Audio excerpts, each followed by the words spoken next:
Relative molecular mass of aluminium oxide.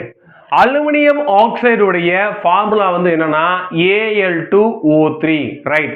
Relative molecular மாஸ்னா என்ன அப்படின்னா, இந்த மாலிகுல இருக்கக்கூடிய ஒவ்வொரு எலமெண்ட்டுடைய மாஸ் எல்லாம் நம்ம ஆட் பண்ணோம்னா நமக்கு கிடைக்கக்கூடியது ரிலேட்டிவ் மாலிகுலர் மாஸா இருக்கும். இப்போ இந்த அலுமினியம் ஆக்சைடு காம்பவுண்ட்ல யார் யார் இருக்காங்கன்னா, அலுமினியம் இருக்காங்க, ஆக்சிஜன் இருக்காங்க. யார் யார் முதல் எடுத்து எழுதிருங்க. அப்புறம் எத்தனை பேர் இருக்காங்க? அலுமினியம் Al2 அப்ப 2 அலுமினியம் இருக்கு. ஆக்சிஜன் O3 அப்ப 3 ஆக்சிஜன் இருக்கு. இதுக்கப்புறம் இதனுடைய அட்டாமிக் மாஸ் எதனும். அலுமினியத்தினுடைய அட்டாமிக் மாஸ் பாத்தீங்க அப்படின்னா 27. ஆக்சிஜன் நமக்கு தெரியும் என்னன்னா 16. அப்ப கவனிங்க, 27 into 2 எவ்வளவு வரும் நமக்கு? 54. இது என்ன வரும்? 16 into 3 48 வரும். இதெல்லாம் ஆட் பண்ணீங்கன்னா உங்களுக்கு என்ன வருதுன்னா 102 கிராம் வருது.